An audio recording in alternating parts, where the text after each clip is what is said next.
السلام علیکم ورحمۃ اللہ وبرکاتہ۔ الحمد للہ رب العالمین والصلاة والسلام علی اشرف الانبیاء والمرسلین، اما بعد فاعوذ باللہ من الشیطان الرجیم، بسم اللہ الرحمن الرحیم۔ رب اشرح لی صدری ویسر لی امری واحلل عقدۃ من لسانی یفقہوا قولی۔ اللہم انفعنا بما علمتنا وعلمنا ما ینفعنا وزدنا علما، آمین۔ امید ہے کہ آپ لوگوں نے کوشش کی ہوگی اپنا حساب کتاب کرنے کی، اپنا محاسبہ کرنے کی، اور لکھا ہوگا کہ کون کون سی چیزیں ایسی ہیں جو کہ مجھے اپنے اندر سے نکالنی ہیں، اور کون سی چیزیں نیکی کی ایسی ہیں جو ابھی تک میں نہیں کر سکی اور میں نے وہ کرنی ہے۔ احنف بن قیس تابعی تھے، ان کے متعلق بیان کیا جاتا ہے کہ ان کی عبادت کا خاص وقت رات کا ہوتا تھا۔ جب سب لوگ میٹھی نیند سو جاتے تھے تو وہ اپنے رب کے حضور حاضر ہو کے اظہار بندگی کرتے اور اس وقت اپنے اعمال کا جائزہ لیا کرتے، اور چراغ جلا کے اس کی لو پہ انگلی رکھتے تھے اور اپنے نفس سے مخاطب ہو کے کہتے تھے، بتا تجھ کو فلاں کام کرنے پر کس چیز نے آمادہ کیا۔ حضرت عمر کے بارے میں بھی ایسے ہی آتا ہے، وہ اسی طرح کیا کرتے تھے اور فرمایا کرتے تھے کہ اے نفس، کیا تو اس حال کو برداشت کر سکتا ہے؟ کیا تو اس کے اوپر صبر کر سکتا ہے؟ تو ہمیں یہ دیکھنا چاہیے انہی دنوں کے اندر اپنے محاسبے میں کہ کون سے کام ایسے ہیں جو ہم سے چھوڑے نہیں جاتے، تو کیا ان کاموں کے ساتھ، ان گناہوں کے ساتھ ہم اللہ تعالیٰ کا سامنا کر سکیں گے؟ اور کیا ہم یہ آگ برداشت کر سکتے ہیں جو دنیا میں اگر یہ نہیں برداشت کر سکتے تو آخرت کی کیسے برداشت کریں گے؟ مجدد الفسانی رحمہ اللہ فرماتے تھے کہ جس گناہ کے بعد ندامت ہو، اندیشہ ہے، جس گناہ کے بعد ندامت نہ ہو، اندیشہ ہے کہ وہ اسلام سے باہر نہ کرتے۔ یعنی گناہ کے بعد ندامت ضروری ہے، گناہ کے بعد اس کا احساس ضروری ہے۔ یہ ضروری ہے کہ انسان سوچے کہ یہ جو میں نے کیا یہ صحیح نہیں کیا، اس کے اندر ایک شرمندگی ہو۔ یہ اگر نہیں ہوتی تو اللہ نہ کرے ایسا ہو کہ انسان پھر گناہ پہ دلیر ہوتا چلا جائے اور گناہ اس کی عادت بن جائے اور پھر وہ چھوڑنے سے بھی چھوٹے نہ، بہت دیر ہو جائے اور اسی میں موت آ جائے۔ تو ندامت کیا چیز ہے؟ وہ افسوس، وہ پشیمانی جو گناہ کے بعد ہونی چاہیے، وہ حسرت کہ کاش میں نے یہ نہ کیا ہوتا۔ جب تک دل کی حالت ایسی رہے گی، گناہ کے بعد اذیت رہے گی، تب تک اصلاح کی گنجائش ہے، تب تک توبہ استغفار کی طرف انسان آ سکتا ہے۔ مگر جب انسان ڈٹائی کی اس منزل پہ پہنچ جائے نا کہ خرابیاں کرتا جائے اور اس کو ذرا بھی احساس نہ ہو، تو اس کی اصلاح کے راستے بھی بہت ہی مشکل ہو جاتے ہیں۔ تو یہ مہینہ رمضان کا جو ہے، یہ توبہ استغفار کا مہینہ ہے، یہ اپنے رب کو منا لینے کا مہینہ ہے، یہ رب کی طرف لوٹ آنے کا مہینہ ہے۔ توبہ کا مطلب ہی ہے لوٹ آنا، کہ انسان جب گناہ کر کے اللہ تعالیٰ سے دور ہو جاتا ہے تو اب وہ توبہ کر کے واپس پلٹ آئے، واپس لوٹ آئے۔ جس رب کو اس نے ناراض کر دیا اپنے گناہ کی وجہ سے، اب وہ اپنی استغفار اور توبہ کی طلب کے بعد اپنے رب کو راضی کر لے۔ تو اس مہینے کے اندر تو اللہ تعالیٰ بہت زیادہ معاف کرنے کے لیے تیار ہے۔ یہ وہ مہینہ ہے جس کو کہا ہی کیا، آپ صلی اللہ علیہ وسلم نے فرمایا کہ جو رمضان پا لے اور اس میں اپنی بخشش ہی نہ کروا سکے وہ تو ہلاک ہو گیا، برباد ہو گیا۔ یعنی اتنی بخشش کا مہینہ اس میں، جس میں ہر قدم قدم کے اوپر موقع ہے کہ انسان اپنی بخشش کرا لے، اس میں بھی اگر وہ محروم رہ جاتا ہے تو پھر اور اس کی بخشش کب ہو سکتی ہے؟ جب رب کی رحمت اتنی جوش میں، تب بھی وہ استغفار نہ کرے، تب بھی وہ اس طرف کو نہ آئے، تب بھی وہ اللہ تعالیٰ کے آگے گڑ گڑائے نہیں، روئے نہیں، اپنے گناہوں پہ معافی نہ مانگے، تو وہ بڑا خسارے میں ہے۔ تو اس لیے اس مہینے میں بہت زیادہ توبہ استغفار کی طرف توجہ دینی چاہیے۔ آپ صلی اللہ علیہ وسلم کے حضور عقبہ بن عامر حاضر ہوئے اور عرض کیا، نجات حاصل کرنے کا کیا طریقہ ہے؟ آپ صلی اللہ علیہ وسلم نے فرمایا، اپنی زبان پہ قابو رکھو اور اپنے گھر میں اپنے لیے گنجائش رکھو اور اپنے گناہوں پر رویا کرو۔ یعنی جب گناہ ہو جائیں تو اس کے بعد انسان کو رونا آئے کہ یہ میں نے حرکت کیوں کی۔ اتنی ندامت ہونی چاہیے، اتنی پشیمانی، اتنی شرمندگی ہونی چاہیے۔ استغفار کا مطلب کیا ہوتا ہے؟ اللہ تعالیٰ سے گناہوں کی بخشش مانگنا، کہ اس چیز کے اوپر آرام سے نہیں بیٹھ جانا کہ پھر کیا ہو گیا، کیا فرق پڑتا ہے اس سے۔ یہ جو جملہ ہے نا، کیا فرق پڑتا ہے، یا اسی طرح سارے لوگ ہی کرتے ہیں، پھر کیا ہو گیا، یا یہ کہنا یہ کون سا بہت بڑا کوئی گناہ ہے۔ یہ سب چیزیں بتاتی ہیں کہ انسان کے اندر پشیمانی نہیں ہے، وہ اس چیز کو کچھ نہیں سمجھتا، وہ گناہ کر کے بھی اس چیز کے اوپر اوکے ہے، راضی ہے کہ اگر ہو گیا تو بس ٹھیک ہے، ہو ہی جاتا ہے، میں کون سا کوئی انوکھی ہوں جس سے کوئی گناہ ہوا ہے، یہ تو ہوتا ہی ہے، کون گناہوں سے پاک ہے، لہٰذا میں نے بھی کر دیا تو کیا ہوا۔ اللہ اکبر۔ جیسے میں نے آپ کو پہلے بھی بیان کیا ہے کہ توبہ میں دیر کرنا نا انسان کی نیکی کی توفیق چھین لیتا ہے، پھر نیکی کرنا مشکل ہو جاتا جب انسان توبہ کی طرف نہیں آتا۔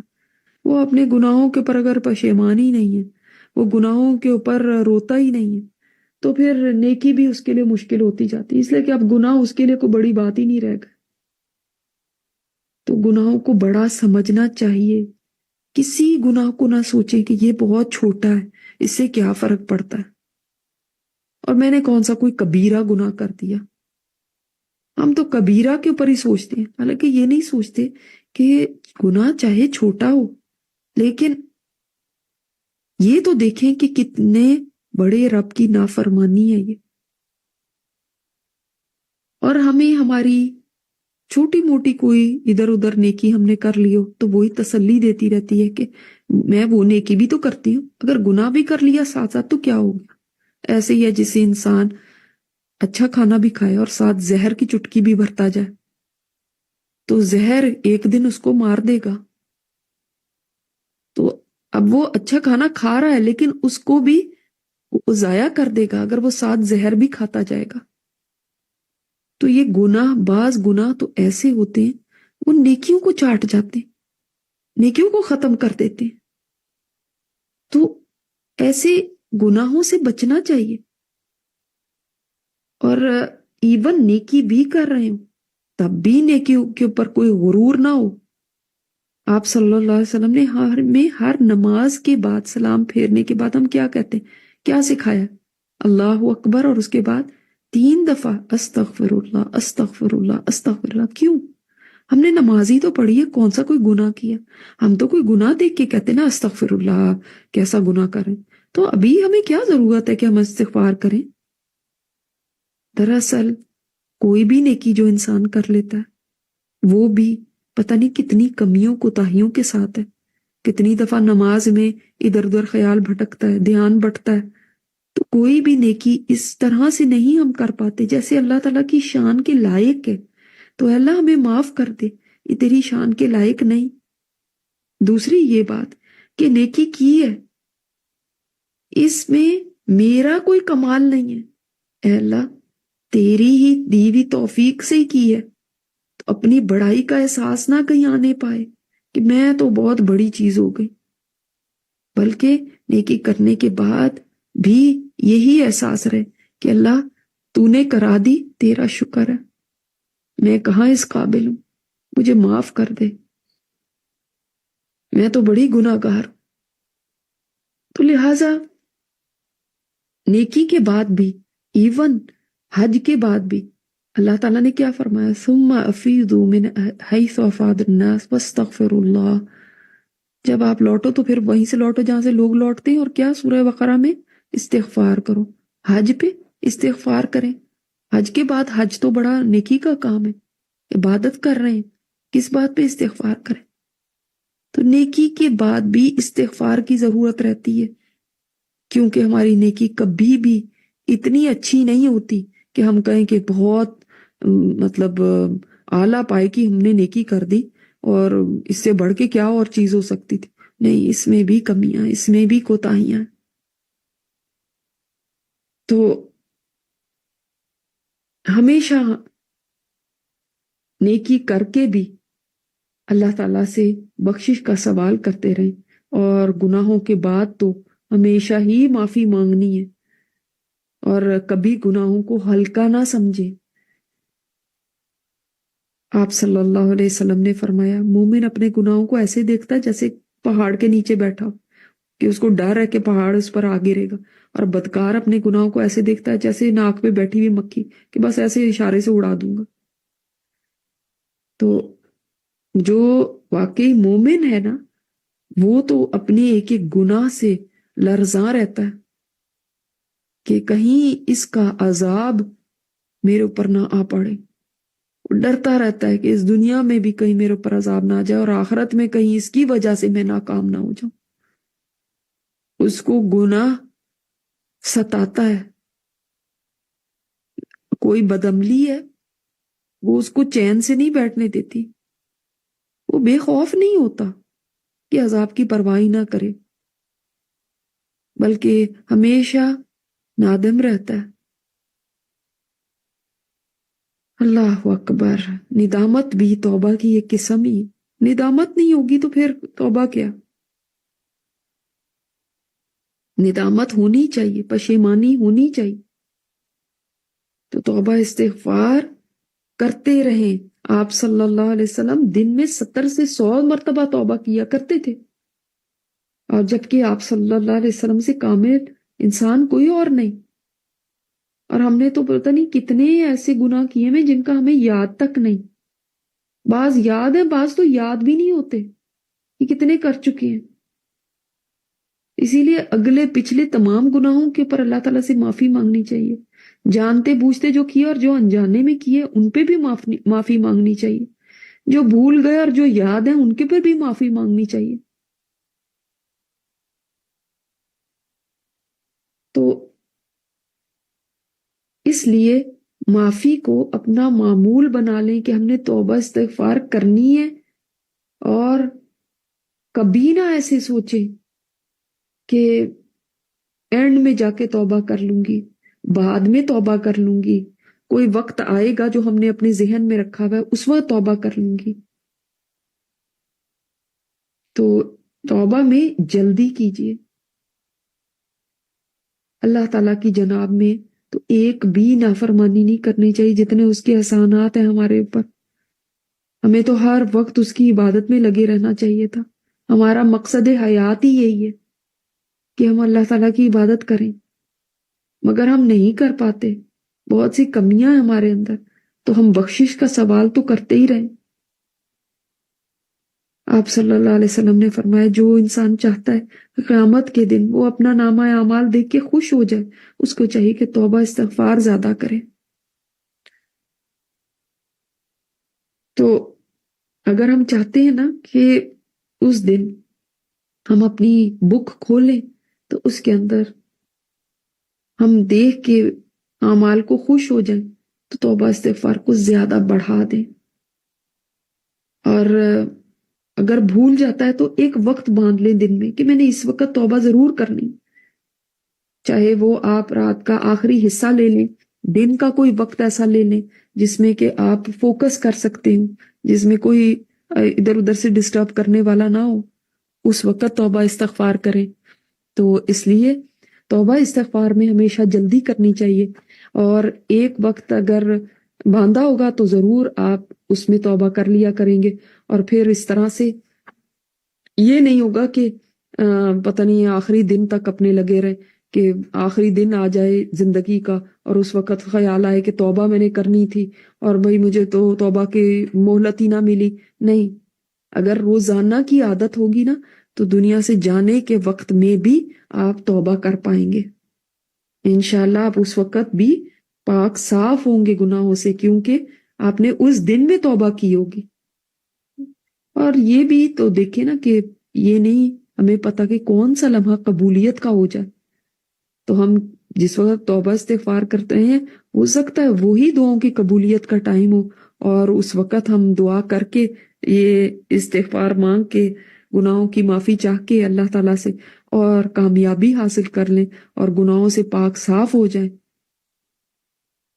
اور کئی مواقع تو آپ صلی اللہ علیہ وسلم نے خود ہمیں بتائے ہیں کہ ان مواقع پہ آپ توبہ کریں تو آپ کی توبہ قبول ہوگی، جیسے کہ رات کا آخری پہر ہے اس میں توبہ قبول ہوگی۔ کئی اعمال آپ صلی اللہ علیہ وسلم نے ایسے بتائے ہیں کہ ان عملوں کو کرو گے تو آپ کے پچھلے گناہوں کی بخشش ہو جائے گی، تو وہ عمل کرنے سے ہی بخشش ہو جاتی ہے۔ ایک رمضان سے دوسرے رمضان تک کے درمیان کے گناہ معاف ہو جاتے ہیں، ایک جمعے سے دوسرے جمعے کے درمیان کے گناہ معاف ہو جاتے ہیں، ایک نماز سے دوسری نماز کے درمیان کے گناہ معاف ہو جاتے ہیں۔ اسی طرح انسان جب کھانا کھاتا ہے اس کے بعد اگر وہ کہتا ہے الحمدللہ الذی اطعمنی ھذا الطعام ورزقنی من غیر حول منی ولا قوت، تو انسان کے گناہ معاف ہو جاتے ہیں۔ آپ دیکھیں کہ ایسے عملوں کو تلاش کریں جن کے بعد گناہوں کی بخشش ہو سکتی ہے کچھ کہنے سے۔ تو یہ آپ نے ایک کلمہ کہا الحمدللہ کا، اس سے ہی گناہوں کی بخشش ہو جاتی ہے۔ تو بعض گناہوں کی اس سے بخشش ہو جاتی ہے، بعض گناہ جو انسانوں سے متعلق آپ نے کیے، جیسے کہ مثلاً ہے کہ کسی کے ساتھ کچھ زیادتی کر دی، کچھ کسی کے حق مار لیا، اس کے اوپر ان لوگوں سے بھی معافی مانگنے کی ضرورت ہے۔ تو ان کو بھی ہم دیکھیں، جب ہم محاسبہ کرتے ہیں تو ہم نے یقیناً دیکھا ہوگا کہ کن لوگوں کے ساتھ ہم نے کچھ ایسا معاملہ کیا ہے کہ جس سے شاید اس کی دل آزاری ہو گئی ہو، یا اس کو میں نے کوئی نقصان پہنچایا اپنی ذات سے، اپنی زبان سے یا اپنے ہاتھ سے۔ تو ان معاملات میں بھی اللہ تعالیٰ سے بخشش مانگے اور اس شخص سے بھی جا کے معافی مانگے کہ میں نے آپ کی دل آزاری فلاں وقت میں کی تھی، مجھے یاد آ گیا۔ اگر یاد نہیں ہے تو ویسے ہی معافی مانگ لیں کہ اللہ تعالیٰ جس کا بھی میں نے دل دکھایا ہو، اے اللہ تعالیٰ مجھے معاف کر دینا، میں نہیں جانتی، انجانے میں کسی کے ساتھ کوئی زیادتی کر لی ہو، اللہ تعالیٰ اس کو معاف کر دینا۔ اسی طرح اگر کسی کا حق مارا ہوا ہے، مالی طور پہ کوئی ہے، تو وہ مال اس کو واپس کریں اور اس سے معافی بھی مانگیں، کیونکہ جو لوگوں کے ساتھ معاملات ہیں ان میں ان سے معافی مانگنا ضروری ہے۔ اور کبھی اپنی نیکیوں کو اتنا بڑا نہ سمجھیں کہ کوئی بات نہیں ہے کہ میں نیکی کرتی ہی ہوں نا، تو اب یہ والے چیزیں ساری مطلب ایسے ہی ختم ہو جائیں گی، گناہوں کا کوئی مسئلہ نہیں ہے، کوئی کسی سے معافی مانگنے کی ضرورت نہیں ہے۔ تو اس لیے اس زوم میں رہ کے گناہوں کے سے پشیمانی یا گناہوں کے سے بخشش مانگنے سے پیچھے نہ رہیں۔ یہ تو اللہ تعالیٰ کا بڑا احسان ہے ہمارے اوپر کہ اس نے توبہ کا دروازہ ہمارے لیے کھلا رکھا ہوا ہے اور اس کو بند نہیں کر دیا۔ ساری زندگی یہ دروازہ کھلا رہتا ہے، ساری زندگی، چاہے بڑھاپا بھی آ جائے تب بھی کھلا رہے گا، چاہے انسان گناہوں کے اتنے انبار اکٹھے کر لے کہ وہ آسمان تک پہنچ جائیں، تب بھی اللہ تعالیٰ توبہ کا دروازہ بند نہیں کرتا۔ وہ رحمان اور رحیم ہے، یہی تو اس کی مغفرت اور اس کی رحمت کے اظہار ہے کہ وہ انسان کے لیے یہ دروازے کھلے رکھتا ہے۔ انسان سوچتا ہے نا اللہ بڑا غفور رحیم ہے تو چلو وہ خود ہی معاف کر دے گا، یعنی جیسے کہ میں گناہ کرتا جاؤں آٹومیٹک معافی ہوتی جائے گی۔ آٹومیٹک تو نہیں ہے، آپ کچھ کریں گے، بخشش مانگیں گے، کوئی ندامت دکھائیں گے تو وہی ہے نا۔ اللہ تعالیٰ نے فرمایا وَتُوبُوا إِلَى اللَّهِ جَمِيعًا، تو سب کے سب تم توبہ کرو۔ توبۃ النصوحہ کی طرف اللہ تعالیٰ نے دعوت دی ہے کہ تم سب توبہ کرو، ورنہ کیا ضرورت تھی یہ کہنے کی؟ تو انسان سوچتے نا بس کوئی بات نہیں، اللہ غفور الرحیم، اللہ غفور الرحیم ہے، وہ ٹھیک ہے، لیکن آپ کیا کر رہے ہیں؟ آپ نے کتنی دفعہ معافی مانگی؟ آپ نے کتنی دفعہ حرص دکھائی کہ اللہ مجھے معافی کی ضرورت ہے؟ تو اس کے اندر دیر نہ کریں، ہر دن اللہ تعالیٰ سے بخشش مانگے، اور یہ نہ کبھی سوچیں میں نے کون سا ایسا بڑا گناہ کر دیا کہ میں اتنی معافی مانگوں، میں نے کون سا ایسا کوئی برائی کا کام کر دیا۔ نہیں، بلکہ ہمیشہ اپنے گناہوں کو بڑا ہی سمجھے، زیادہ ہی سمجھے۔ مومن تو نیکی کر کے بھی اس کے بعد بھی سوچتا ہے کہ میں نے کوئی نیکی نہیں کی، اس کو بڑی نہیں سوچتا، اور ہم گناہ کر کے بھی سوچیں کہ کوئی بڑی بات ہی نہیں۔ تو جو متقی پرہیزگار اللہ سے ڈرنے والا ہوتا ہے نا، وہ نیکی کر کے بھی ڈرتا ہے، ہم گناہ کر کے بھی نہ ڈریں۔ تو کبھی بھی گناہوں کے بعد دلیر نہ ہو۔ آپ صلی اللہ علیہ وسلم نے فرمایا توبہ ہے، خوشخبری ہے اس کے لیے جو اپنے اعمال نامے میں بہت زیادہ استغفار پائے۔ استغفر اللہ کرنے کے بڑے فائدے ہیں، بڑا اللہ تعالیٰ سے معافی مانگنے کے ہمیں ہی فائدے ہیں۔ اللہ تعالیٰ نے فرمایا وَمَا كَانَ اللَّهُ لِيُعَذِّبَهُمْ وَأَنْتَ فِيهِمْ وَمَا كَانَ اللَّهُ مُعَذِّبَهُمْ وَهُمْ يَسْتَغْفِرُونَ۔ اللہ تعالیٰ ان کو عذاب نہیں دے گا جب تک کہ اے نبی آپ ان میں ہیں، اور اللہ تعالیٰ ان کو عذاب نہیں دے گا جب تک کہ یہ توبہ استغفار کرتے رہتے۔ تو توبہ استغفار کرتے رہنے سے کیا فائدہ کہ اللہ تعالیٰ کا عذاب نہیں آئے گا۔ تو اللہ تعالیٰ کا عذاب تبھی آتا ہے جب انسان توبہ استغفار کرنے سے دور ہو جاتا ہے، اور کبھی تو شیطانی مایوس کرنے لگتا ہے کہ اب کیا فائدہ توبہ کرنے کا۔ نہیں، کبھی اللہ تعالیٰ کی رحمت سے مایوس ہو کے نہ جائیں کہ اب تو میں نے اتنا بڑے بڑے گناہ کر دیا، اب چھوڑو توبہ کرنے کو۔ شیطان نے جب کہا تھا اللہ تعالیٰ سے کہ یا اللہ مجھے تیری عزت کی قسم ہے میں ابن آدم کو گمراہ کرتا رہوں گا جب تک ان کی جان جسموں میں، اللہ تعالیٰ نے فرمایا کہ مجھے بھی میرے عزت اور جلال کی قسم ہے میں ان کو معاف کرتا رہوں گا جب تک کہ یہ مجھ سے مغفرت مانگتے رہیں گے۔ آٹومیٹک نہیں ہے، جب آپ مغفرت مانگیں گے اللہ معاف کرے گا، ٹھیک ہے؟ تو یہ تو اللہ تعالیٰ جس کو توفیق دے دے توبہ کرنے کی، یہ بھی اللہ تعالیٰ کا انعام ہے۔ تو شیطان کا وار نہ چلنے دیں، اپنے لیے بھی توبہ کریں اور اپنے بڑوں چھوٹوں کے لیے بھی توبہ کریں، اپنے زندوں اور مردوں کے لیے بھی توبہ کریں۔ اور اللہ تعالیٰ تو انسان کے گناہوں کو تب بھی معاف کرنے پر قادر ہے، اور فرماتا ہے میں معاف کر دوں گا چاہے انسان کے گناہ اتنے ہوں کہ زمین سے لے کے آسمان تک کا خلا جتنا ہے اس کے گناہوں سے بھر جائے، تب بھی اللہ تعالیٰ فرماتا ہے میرا بندہ مجھ سے بخشش مانگتا ہے تو میں اس کو بخش دیتا ہوں، اور مجھے ذرا بھی پرواہ نہیں ہے کہ بھی اتنے گناہ کر لیے یا اب بوڑھا ہو گیا اب تجھے یاد آیا۔ یہ انسان ہوتے ہیں جو ایسا کہتے ہیں کہ اب تمہیں یاد آ گیا معافی مانگنے کا۔ آپ معافی مانگ کے دیکھیں کسی سے، پہلے 10 تانے سنائے گا، پہلے باتیں سنائے گا، پھر کہے گا کہ آپ کو اب یاد آیا۔ اللہ تعالیٰ یہ نہیں فرماتا کہ اب تمہیں یاد آ گیا توبہ کرنا، نہیں، بلکہ وہ معاف کر دیتا ہے جب تک کہ انسان اللہ تعالیٰ کے ساتھ شرک نہ کرتا ہو، اللہ تعالیٰ اس کو معاف فرما دیتا ہے۔ تو لہٰذا معافی مانگے، باندھ لیں دن میں میں نے کتنی دفعہ معافی مانگنی، آج میں نے کتنی دفعہ مانگی ہے، 70 سے 100 دفعہ تو میرے نبی مانگا کرتے تھے، میں نے کتنی دفعہ مانگنی، چلو اس کو بڑھا کے میں 150 کر لوں، 200 کر لوں، مگر 100 سے تو زیادہ ہی کروں، کیونکہ ہمارے گناہ زیادہ ہیں۔ بلکہ جب آپ سجدے میں جائیں تو اس وقت بھی استغفار کریں۔ سجدے کی ایک تسبیح یہ بھی آتی ہے جو آپ صلی اللہ علیہ وسلم کیا کرتے تھے، سبحانک اللہم ربنا و بحمدک اللہم اغفر لی۔ تو یہ بھی تسبیح آتی ہے کہ سجدے میں جا کے دعا ویسے بھی قبول ہوتی ہے، آپ کو یہ نہیں آتی تو کوئی اور دعا مانگ لے، مثلاً اللہم انک عفو تحب العفو فاعف عنی، یہ مانگ لے، یہ تو سب کو آتی ہے، استغفر اللہ کہہ دے۔ تو چونکہ سجدے میں دعائیں قبول ہوتی ہیں تو اس لیے اس وقت بھی توبہ استغفار کرنی چاہیے۔ اور اسی طرح نماز میں بھی سلام پھیرنے سے پہلے آپ صلی اللہ علیہ وسلم نے ہمیں دعا سکھائی ہے، اتنی پیاری دعا ہے، اس کو یاد کر لیں، یہ آپ صلی اللہ علیہ وسلم کی دعاؤں میں سے ایک دعا ہے، اور خاص طور پہ سلام پھیرنے سے پہلے کی ہے۔ یہ بھی چونکہ دعاؤں کی قبولیت کا وقت ہوتا ہے کہ انسان نے پوری نماز پڑھ لی، اب اللہ تعالیٰ سے کنیکشن جڑا ہوا ہے، اب ڈسکنیکٹ ہونے سے پہلے یعنی سلام پھیرنے سے پہلے اس نے توبہ استغفار کی۔ کیسے؟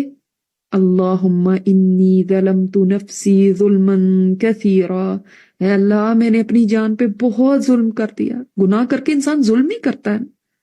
ولا یغفر الذنوب الا انت فاغفر لی، اے اللہ گناہوں کو کوئی معاف نہیں کر سکتا مگر تو مجھے معاف کر دے۔ فاغفر لی مغفرۃ من عندک، اللہ اپنے پاس سے مجھے معافی دے دے۔ وارحمنی، اللہ مجھ پہ رحم فرما دے۔ انک انت الغفور الرحیم، بے شک تو بہت معاف کرنے والا، رحم کرنے والا۔ تو آپ صلی اللہ علیہ وسلم کے پاس ابو بکر صدیق رضی اللہ تعالیٰ عنہ آئے تھے اور پوچھا تھا، یا رسول اللہ مجھے کوئی دعا بتائیں جو میں اپنی نماز میں مانگا کروں۔ آپ صلی اللہ علیہ وسلم نے یہ دعا سکھائی تھی۔ تو انبیاء کے بعد جو سب سے بہترین انسان ہے وہ ابو بکر صدیق رضی اللہ تعالیٰ عنہ، ان کو یہ دعا سکھائی گئی اور انہوں نے یہ دعا مانگی، تو ہم سب کو بھی یہ دعا مانگنی چاہیے۔ تو جب یہ آپ استغفار کریں گے نا تو یقین جانیں اتنے اس کے فائدے ہیں۔ گناہ تو بخشے جاتے ہی ہیں مگر ہر غم سے نکلنے کا بھی راستہ ہے اس کے اندر، اور اللہ تعالیٰ رزق بھی دیتا ہے وہاں سے جہاں سے انسان کا گمان بھی نہیں ہوتا۔ یہ گارنٹی دی ہے آپ صلی اللہ علیہ وسلم نے کہ ہر تنگی سے نکلنے کا راستہ ہو جائے گا۔ تو استغفار اس کے بہت سارے فوائد ہیں، استغفار کو ضرور لازم پکڑ لیں۔ اسی طرح جو ذکر میں نے آپ کو بتایا بھی تھا، سبحان اللہ والحمد للہ ولا الہ الا اللہ واللہ اکبر، یہ ذکر بھی ایسا ہے کہ آپ صلی اللہ علیہ وسلم نے فرمایا کہ جیسے درخت کے پتے جھڑتے ہیں نا، اس طرح سے جب دیکھیں خزاں میں درخت کے پتے جھڑتے ہیں نا، اس طرح سے انسان کے گناہ بھی جھڑتے ہیں استغفار سے۔ اور یہ جو کلمات ہیں، جو سبحان اللہ والحمد للہ ولا الہ الا اللہ واللہ اکبر، صحابہ کو آپ صلی اللہ علیہ وسلم نے فرمایا اپنا بچاؤ کر لو۔ صحابہ نے پوچھا کس چیز سے، کیا کوئی دشمن آ رہا ہے؟ آپ نے فرمایا نہیں، جہنم سے اپنا بچاؤ کر لو۔ تو صحابہ نے پوچھا کیسے؟ تو فرمایا سبحان اللہ والحمد للہ ولا الہ الا اللہ واللہ اکبر کہہ کے۔ تو یہ بھی جو کلمات ہیں یہ بھی جہنم سے نجات کا ذریعہ بنتے ہیں، بچاؤ کا ذریعہ بنتے ہیں، یعنی اللہ کے عذاب سے بچنے کا ذریعہ بن جاتے ہیں۔ یعنی یہ بھی انسان کو بچانے کا ذریعہ ہے۔ تو اپنی بچت کرنا چاہتے ہیں ہم تو استغفار کریں اور یہ کلمات اپنی زبان پر جاری رکھیں۔ اللہ تعالی ہم سے قبول فرمائے، اللہ تعالیٰ ہمیں اخلاص عطا فرمائے اور ہمارے ان چھوٹے چھوٹے کاموں کو بھی قبول فرما لے۔ سبحانک اللہم و بحمدک نشہد ان لا الہ الا انت نستغفرک و نتوب الیک۔ السلام علیکم ورحمۃ اللہ وبرکاتہ۔